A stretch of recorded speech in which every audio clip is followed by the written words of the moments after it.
I don't have desires for no reason. Like, I don't have desires for them not to be manifested. Mm-hmm. They're already happening for me, but I have to trust that they are and follow it. But it's only in that, like, in that flow, in that inspired action, instead of that controlled forcing it, because that's when everything shuts down, right? Yep.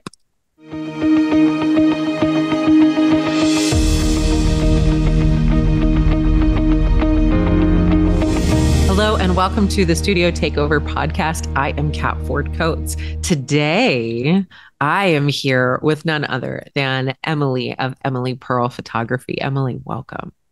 Hi, Kat.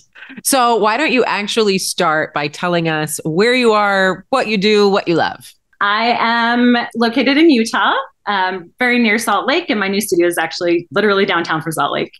What I do, portrait photography is my jam. I love working with people, but my real love is creativity. So fine art portraiture. I get really lit up by storytelling, connection, emotion, like painterly style looks, things that move you. So one of my journeys I'm on right now is using photography as a means for my healing journey. And that's actually been a really cool tool to start exploring in a personal way. So, well, and appreciating, so many people, they start their portrait business, right? And we can hyper focus on all of the business things and forget why we started. Yeah, it's definitely a good sign to reevaluate, because that's actually something that's been coming up for me the last few months. I flipped so much into survival mode. I've got a whole bunch of personal life happening this year, and it's made it difficult to want to get up in the morning, to go to my studio, to do any of the things that I normally am so excited about, because I've gotten into that. It's become more of a job instead of my passion. And the whole reason I got into this in the first place. Well, the passion is the heart. And so being able to find that balance, because you absolutely, guys, anybody listening, you do need an infrastructure to support you being creative. 1000%. One of the people that I help, she sent me a reel yesterday on Instagram, and it was some expert on stage somewhere, talking about how you can't systematize creativity and blah, blah, blah, blah, blah.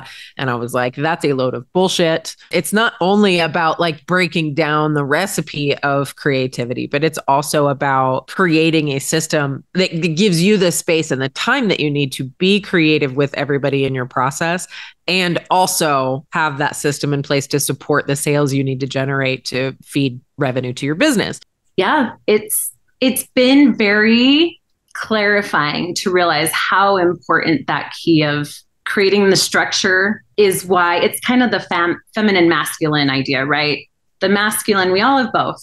The masculine's the structure, right? The frame for it all. But the feminine is the flow. It's the creativity. It's the allowance. It's the play. And I realized that's kind of what I've been missing in my work. I stopped doing my personal work because I was so laser focused on creating a new life, a new stable life for myself. And all of a sudden, it started shutting down everything. Right. My money flow started shutting down, my client flow, just everything, when I stopped being creative for myself. And then that would bleed into my shoots. And one of the reasons people come and work with me in particular, my clients come and work with me, is because they're drawn to the fact that I'm not that cookie cutter photographer who doesn't see you, who's just get you in and out of the door as fast as possible. For me, it's very important that I build a connection with my client in a way that I can be inspired by them. Yeah. And I love the ability that every single one of my shoots can be so unique and so catered to the person in front of my camera. And that it's open. Yes, I can plan certain things depending on what we're going for, but leaving space and time and the ability to create. I mean, I love having my fabric and my flowers and whatever it is, fog machines, whatever it is that in the moment I can be inspired by and go play, even if it's one or two looks at the end. But honestly, typically, we start and we kind of get what we need. And then all of a sudden everyone's playing. I have the most amazing assistant. She's throwing ideas too. We're a very collaborative studio.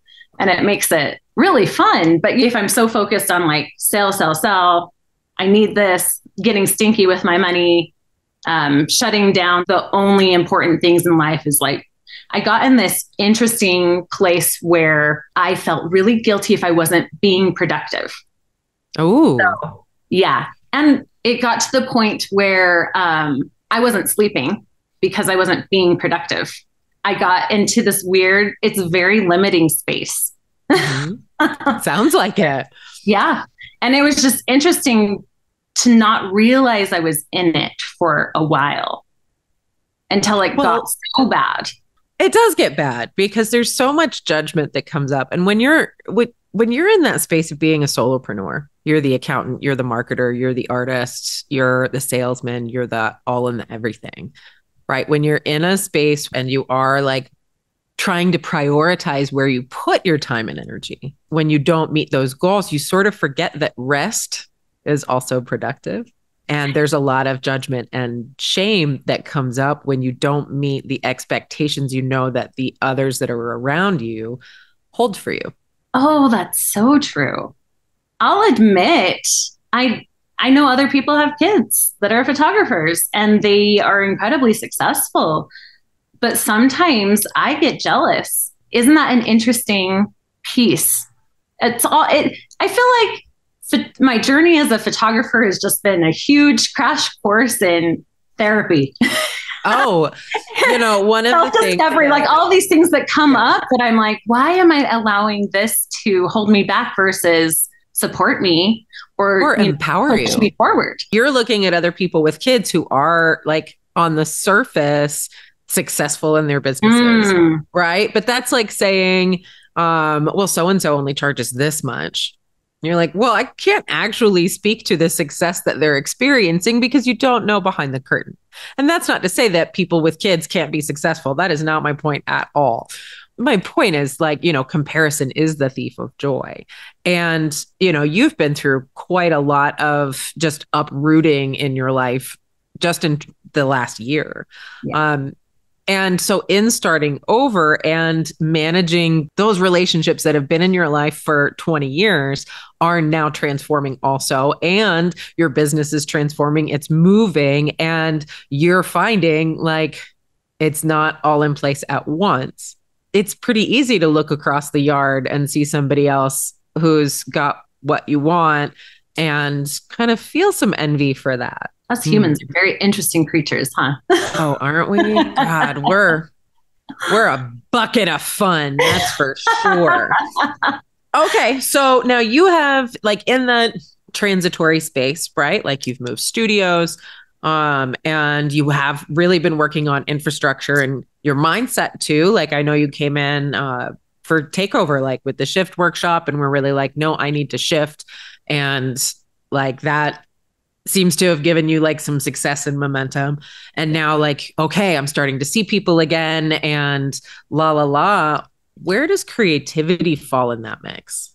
Right. Well, and I'll be honest, Kat, like, thank you so much for that workshop. Cause that really is, I mean, you called it the shift. It's such an appropriate title. It came at just such an appropriate time for me because it did wake me up. Like I knew things that were happening up to that point, but I don't think I fully recognized until I did the workshop. And I was like, oh, wow. Okay. I am doing this. Got it. Yeah. Clarity is well, and I wrote that workshop because I have definitely found myself. And for those of you who are listening to the podcast, I'm like circling my heart right now with my hand. We are human. We are literally like walking meat sacks of emotions.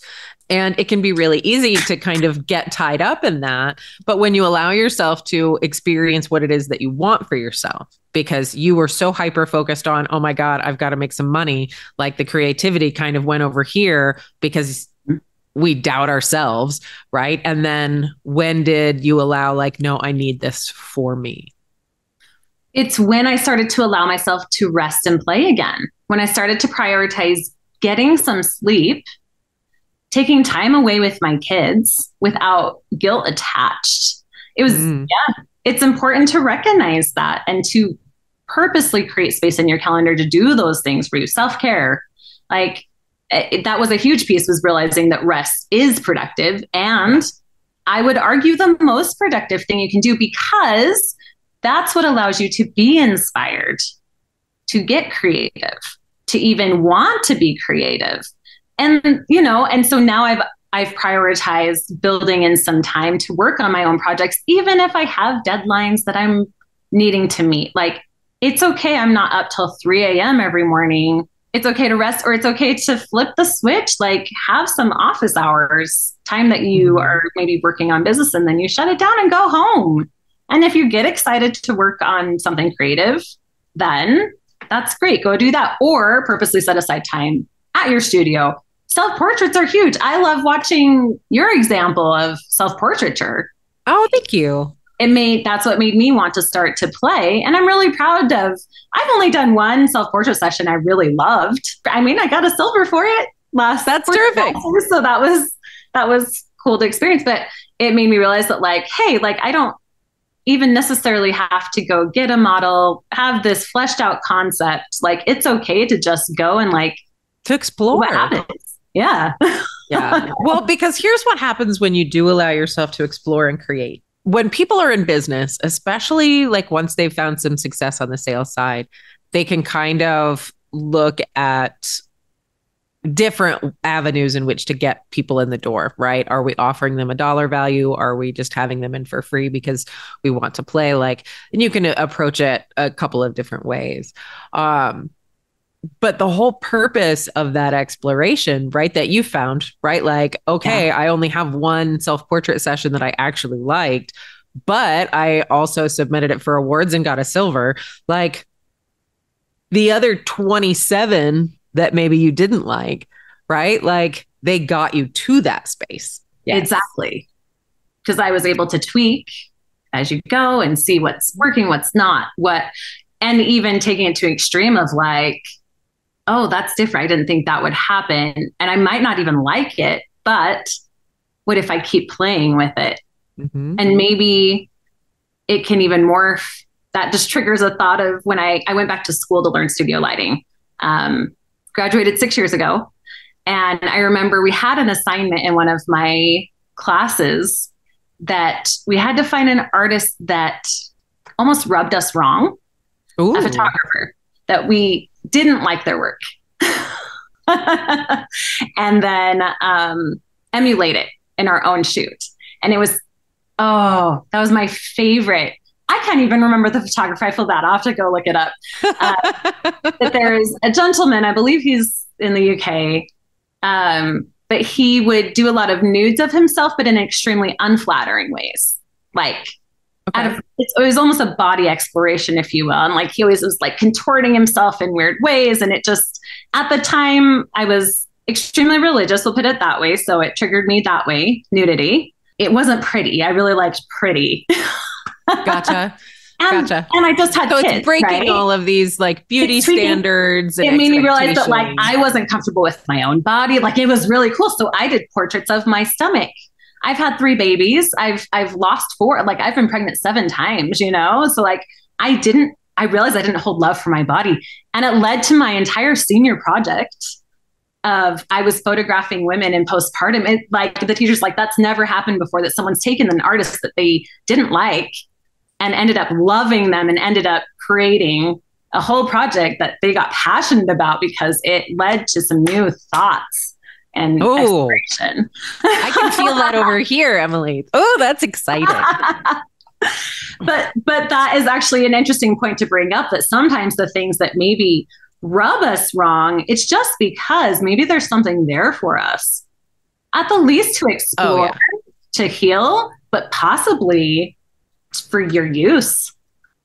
I was teaching and somebody in the class was sort of leaning into like, well, you know, it was about sales conversations. I was like, well, what happens when somebody says no? You know, and my intended question was around like, well, when somebody says no, what occurs in your world? Like, do you lose your house? Does your partner divorce you? Like, you know, what is it that you are afraid of that's going to happen if and when somebody says no, thank you? And they were like, I feel devalued. And I went on a kind of a tangent about how what other people think of you is none of your business. Nobody's saying no to you. You're a terrible person. They're saying it doesn't fit their set of circumstances right now or their value systems. Right.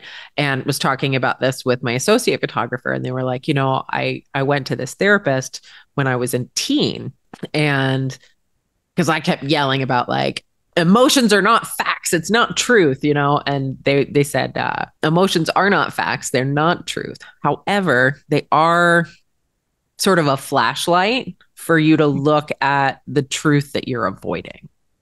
Yeah. Right. Like, and uncover those truths that way. Because, like we have feelings about art because that's the purpose of art.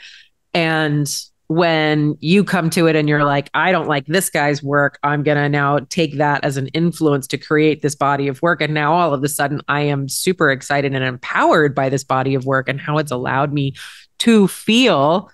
And those feelings are now shining a flashlight on what I know I needed to address, but also the other side of that, like when something bothers you, that's what you need to address. But the other side of that light beam is the opportunity and possibility that's available to you because of this new feeling.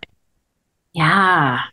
Yeah. I know that was a long way to get there, but I think that's what is so inspiring about even that story, Emily, is it allowed you to discover a thing about yourself through the exploration of your art, allowed you to explore more of who you are as a person, and then turn around and empower other people in their own works of art as the humans that they are and go out about their day and their lives.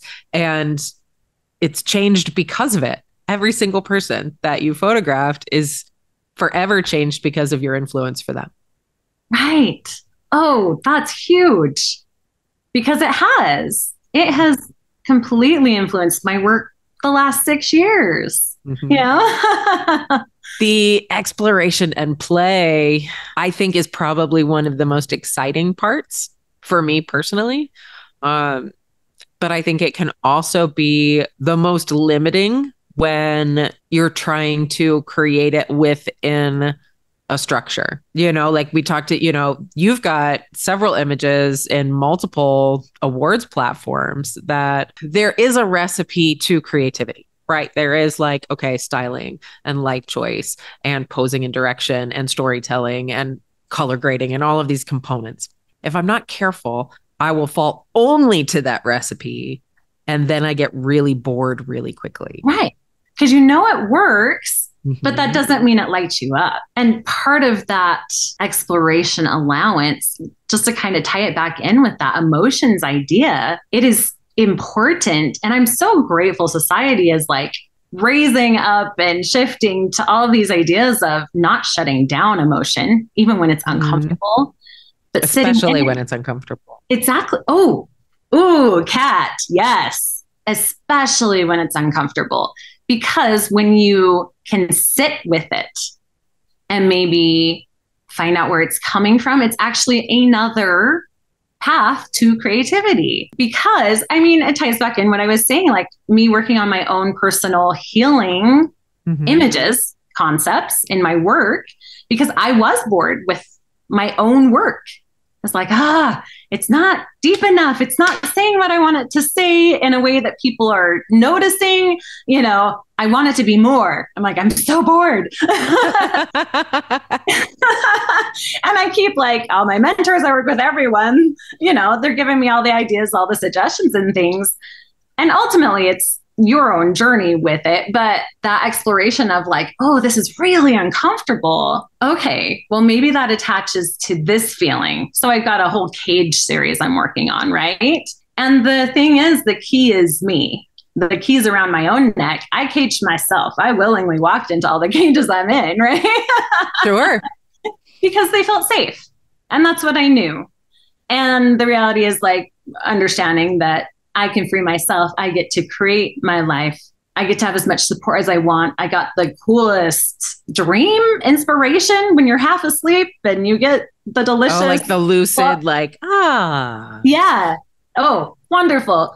I've been focusing so much on the cage and getting out of the cage that in this dream, I turned around and there was all of these branches full of other birds, other women, and they'd been cheering me on the whole time, and I hadn't, other people, they'd been cheering me on the whole time, and I hadn't even like recognized them in this whole process of, I'd been so focused on what was here instead of realizing Right. there's this whole world right there. And I literally can see it, but I had to shift my perspective, shift my focus. That was really cool. But again, I had to like almost sit in my journey of like, okay, why do I feel like this? Da da da da da da da da da.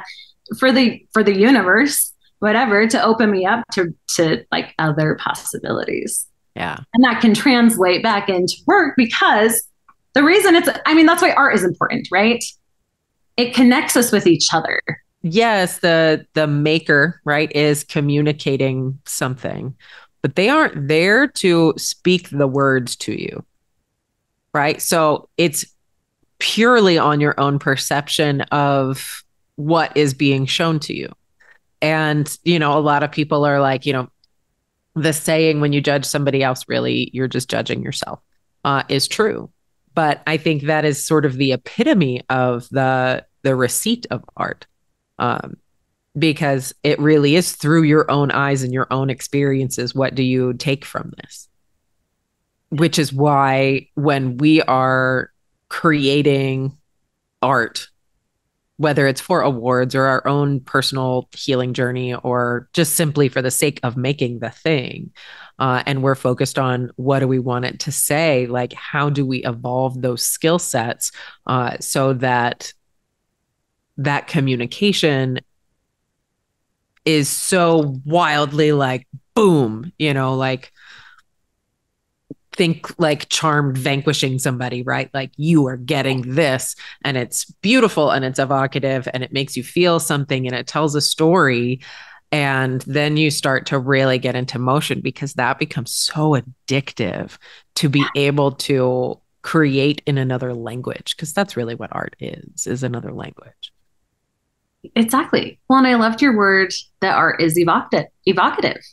Mm-hmm. It's such an invitation to understand yourself through someone else's creation, Yes. like you were saying.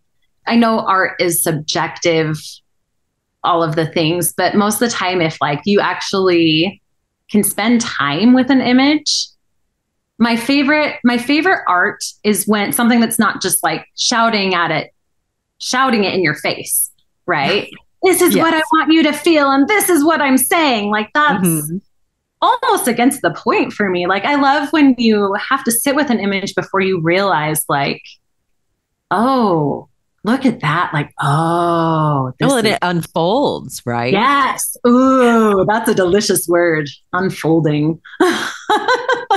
Okay. So all of that being said, right, we can get really excited about the potential of what we can create based off of even a conversation, right? But really, like, you have a really terrific focus on awards and growth on the creative space, right? And you spent a lot of this past year getting your business in a position to support itself. And now we can start refocusing again on that creative work. What does even the beginning of that process look like for you? Well, I mean, I've got all the ideas stacked up and even a lot of things photographed. I mean, my work is a lot in post-production as well, to be able to fully create what's in my head, right? Sure. It only starts with the actual taking of the image. But again, it's that allowing space and time to do it. And just that piece of realizing that is one of the most important things you can do. Because yes, we need to make money, money's awesome. how we pay for our homes. Yeah. Yeah, exactly. And to create more and to like do the things that we dream of, right? And it does bleed over into clients though, because it's teaching you how to get into flow. So it's that piece of what you were saying, like creativity, it's that recipe, and you can do these things and you can have, and like maybe in awards work, like, this recipe works, but the trick is getting into flow for yourself, but also with your subject. Because I know, there is a point in every photo shoot where all of a sudden, like all the ideas are coming. Everyone's like all of a sudden synced up. We have connection. We have like things are happening before I can even speak them because well, it's synergy, right? Yeah, it's synergy, but it's also like a place of in myself. I've gotten to because I have the structure. I'm doing the things, but then it's breathing, saying it's enough. What being here is enough. And now I'm going to allow it to happen versus control it. I think that the point that shifts is going from like the controlling space of like, I need to understand X, Y, and Z before I can trust myself enough to have that faith that I can accomplish or even strive for the goal of what it is that we're creating. Like Emily and I photographed Emily in a swimming pool at a conference last year. Without even knowing it, Emily came to this session like sort of it was a, hey, do you want to photograph? Like, I want to photograph you in a pool. Let's do this thing. And she's actually like got some personal hesitation, we'll say, around water that I wasn't aware of. And if you've ever shot underwater, it's a whole lot of like, go down, spray and pray, come up until you start seeing a composition that you like and things are moving.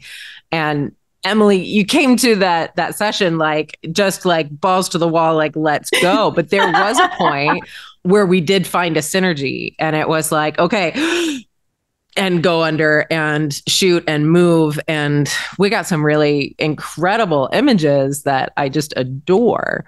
But I think had I been aware of your history with water, I probably would have been more reticent. But I didn't want you to know. Because I felt like that would have shifted the focus into like possibly concern, focused on the fear of it. And I was like, you know what? It's going to be okay. Like, I don't even put my face in the water, like level of that. And you know what we were doing. I was all under. I'm very proud of myself. I can't swim, but it almost was irrelevant when we were in that flow and shooting, because I was just I loved being there with you in this, that creative force is everything.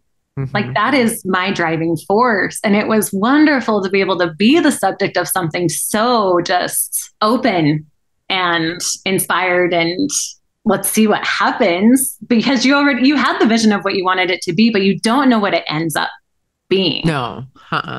One of the things I wanted to ask you about, like, because your creative work is very specific and intentional. Like you can see it, right? And there's obviously like, I'm sure this is not the way I expected it to look, but the shapes are there. The color profile is there.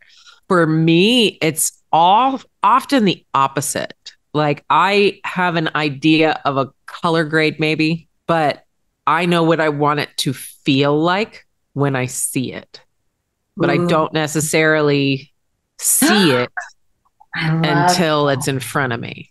And I think that's one of the things I love about shooting underwater is because you can't really control it. Like you can kind of control the light sometimes. But the shapes and the way fabric moves and all of the things, like gravity is very different underwater, right? So like that's one of the things that draws me to it, because I have zero idea until I can figure out like, okay, what is this light doing here? What is this body movement doing? And how can I angle and work with that in a flow state with someone else? And that's one of the things that lights me up about creative process is how much chaos can I bring in to each element? Oh, I enjoy it. Oh, I love that so much. But that's another reason it's so important to have community, mentors, going to conferences, all of the things, competition, because it opens you up to the realization of, because that is what I realized in my own work is it's so controlled and precise. And I was playing, with so many different sets and things, but a lot of my work is it does look controlled. And I think Bella mentioned that, and I hadn't noticed it until she mentioned. I was like, oh, that's where I get control in my life, is in my work. and I'm like controlling every element. And that's part of why I've been so drawn to learning Photoshop and creating in post, is because I can control everything. Every last To be element. exactly every single pixel is exactly how I want it to be, right? But Ooh. going to conference, going to Portrait Masters this year and taking your class, it lit something up in me that I hadn't played with in so long. And that's the movement aspect and that letting go of control and that being present and just when it feels right, that moment of capturing that image, but it can only come. So I love both. And it's okay that like I like that control. It was just such an invitation to explore and maybe start to shift my work a little bit, because I'm actually like dancers was one of the main reasons I'm in this career. My actual degree was dance photography, ironically enough. And I've shot very few dancers over the last few years of being in business. And I move a little with my clients, but not a lot. And so it's fun to like realize like, oh, hey, movement adds a whole nother element, or chaos. Well. Chaos adds more elements, and that can allow just so many possibilities. Man, you are going to love a game I have coming out. Ooh, it's so funny that like who was it? I was talking to somebody and they were like, why do you have to bring everything up about money? Like, why is everything about, increasing your average sale or your revenue or your sales or, insert thing here? And I was like, because my business deserves it. And if I get to do what I love, right? I get to make art. I get to experiment. I get to have a giant wardrobe. I get to have like all of this. Then my business deserves to be fed and thrive by me doing what it is that I love. So when I can break that down into elements of chaos, right? And harness those things so that I can turn the faucet on or turn the faucet off to give people an amazing experience, why wouldn't you want to? It's funny that we always we go through levels of things that we think we heal, but then it's just another level of it that we keep Same healing. view, different altitude. Exactly. Of that. That's why people hire you. That's why people want to work with you, is for that. And remembering that for myself, people come to me because they want my creativity, my vision, my work, my enthusiasm. I'm an incredibly enthusiastic person, especially when I'm excited. And that was something I really appreciate about Sue Bryce. Is she said once, she's like, just say what's in your head, because if you stop talking, people get uncomfortable. They don't know what you're thinking. They don't know if they're doing it right. So I gave myself permission to just let it all out. And my brain is my brain.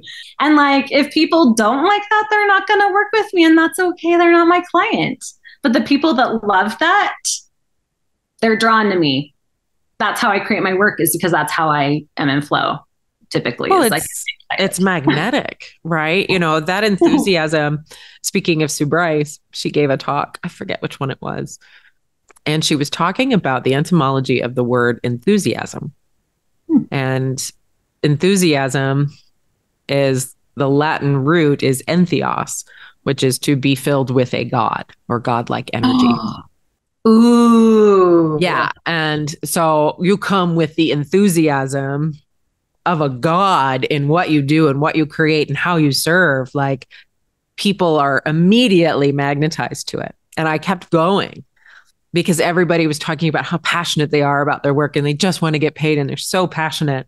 And passion means to suffer.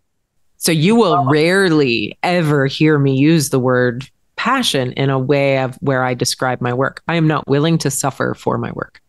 My work is here to transform the world. Everybody that I photograph like has nothing to do with suffering to create it. Like, the suffering happens before it's released during creativity, because that creativity is what breaks chains, the chains we have of ourselves, the chains that we have of the expectations we feel and the judgments we hold ourselves to. And yeah, to be filled with a God around breaking the chains and of judgment and shame. Like, fuck yeah, sign me up.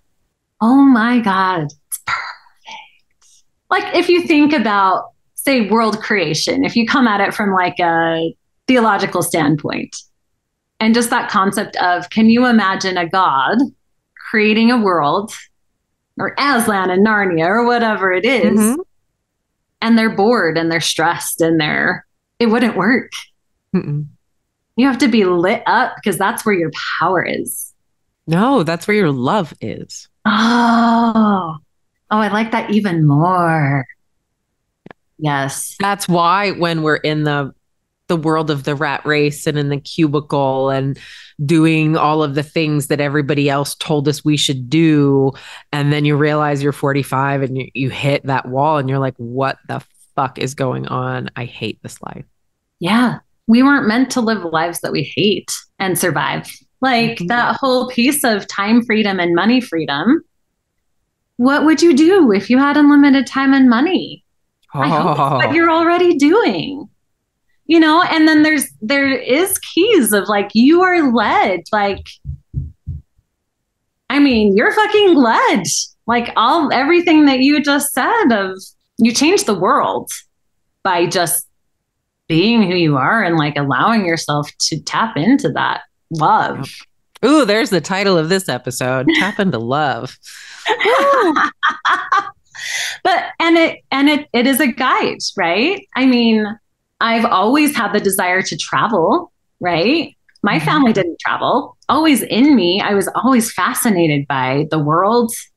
I love languages. I love travel. I love learning about everything. I love history. It's a guide if you listen to yourself and be open. Like I had no idea that my opportunities to begin to travel would come through photography. Right? It was always kind of this like, oh, one day when I have enough money and I can save up and plan the thing and all of the, and instead it was almost a risk, right? My first trip out of country was to Italy, to the graphic studio workshop. What was that? June 2022. I got a passport. I put the tickets all on my credit card. Like, I don't know how this is going to work, but I want to be there. And some reason that will propel me forward. Yeah. Right. And that's the having faith part. And that's when you're living in as an artist, right? Sometimes it's like creating the image. You don't see it in front of you. You don't see the shapes. You don't see the final product, but you don't know the how either. Like. Yeah. But you can feel it already before you're even like click buy. So that can be a scary place to be. It is, because you know it's for you. But are you brave enough to love yourself enough to tap into that love, to know like I don't have desires for no reason. Like I don't have desires for them not to be manifested. They're already happening for me, but I have to trust that they are and follow it. But it's only in that flow, in that inspired action, instead of that controlled forcing it, because that's when everything shuts down, right? Yep. People who are doing things on faith, like with that blindfold on, knowing that this is the path for them, right? Without knowing the how, right? Just stepping out in faith toward a desire, right? That wanting, that yearning for more, knowing that it's out there. Like that's a pretty big fucking deal, Emily. Good job. And once again, I keep throwing back to community, because I see you doing it. I see other people doing it, living the dream, even giving me more dreams of what's possible for myself. Sure. I want that. That's enticing. And to me, I want that. Yes, yes, yes, yes. You know, when I started like really taking portrait seriously, that was like 2015, like borderline bankruptcy. I was bartending at 4 different places, like had just shuttered another business. Everything was robbing Peter to pay Paul. right? Like, do I buy groceries or pay car insurance? Like that kind of thing. My mortgage was late for 2 years straight. Yeah. And this past weekend, I put a cash offer in on a 5-bedroom house on 5+ acres. Wow. And I had to be like, wait, I just did what? And that all came through the vehicle of my photography business and building my education. Um, and it was just this big like realization of even like whether, and I haven't heard back about whether the offer's been accepted or not, but to even be in a position to look back at myself at 35 years old and be like, babe, don't you worry, you're going to get, that filling that you need. And oh man. How do you, that is a question I have for you though, because you've been there and you Mhm. understand. And one of my struggles, if we're just being vulnerable and honest, is I am starting over right now. Mhm. But how do you create that safety and security for yourself to be able to step into flow? There's a lot of self-value in that space, right? Mm, Because we kind of come into it and like, I'm starting over, right? I have to, and you'll find where your limitations are. Like, for instance, in 2015 was, well, I have to have something under $1,000 because everybody I talk to, they're just gonna, it's just easier if I have $1,000. Well, and then everybody just started buying the thing that was under $1,000 and I wasn't making any money. So I had to begin to value my time and my work at a professional standard, which actually I was able to leverage to be able to be generous. So mm, to have those starting prices be relatively low, you're thinking that, well, like when I'm talking to people, I have to have some lower barrier to entry available to them, right? right. That doesn't have to be something that's listed. You would do that Mm, by leaning in with an offer that's just for them, right? That is structured in a way that supports them purchasing a larger package purchase.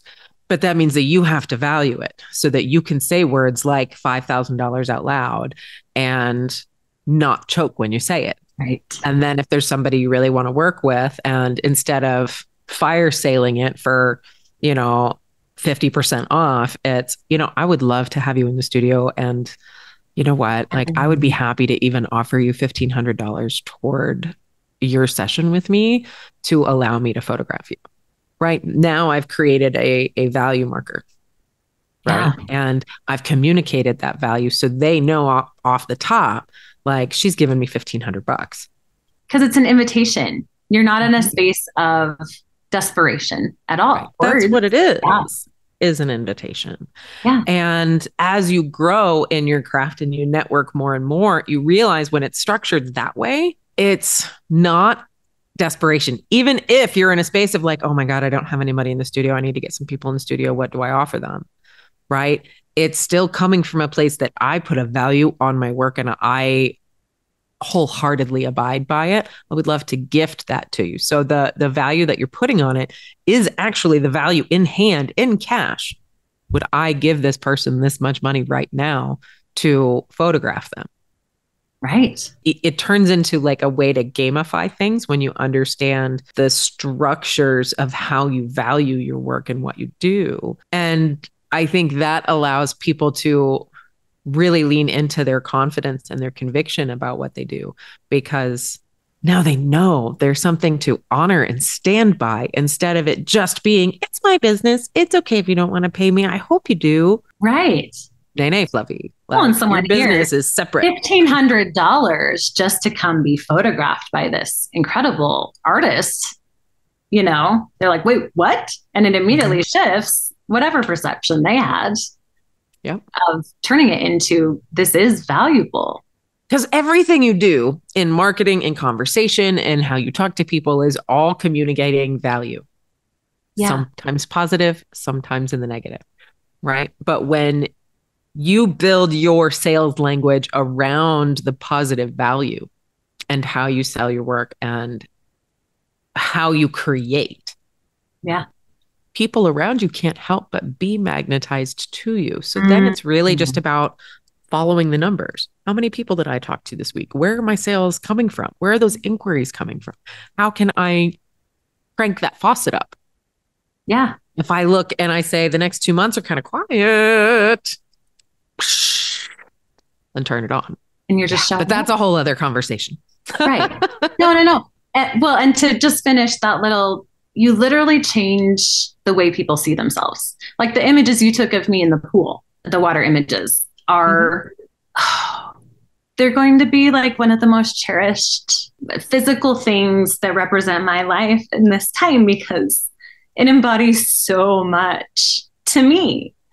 And I know like you went in with the intention of creating that as well. But like for me, being the subject of art and just realizing that like, wow, like look how far I've come, look how far from being in school, being so like uncomfortable and unhappy with my body to the point of being naked in a pool with a wrap dress on, feeling totally safe and comfortable to share it with the world and not be ashamed of it at all and be proud of it. And like, it's so representative of so many things for me. Mm-hmm.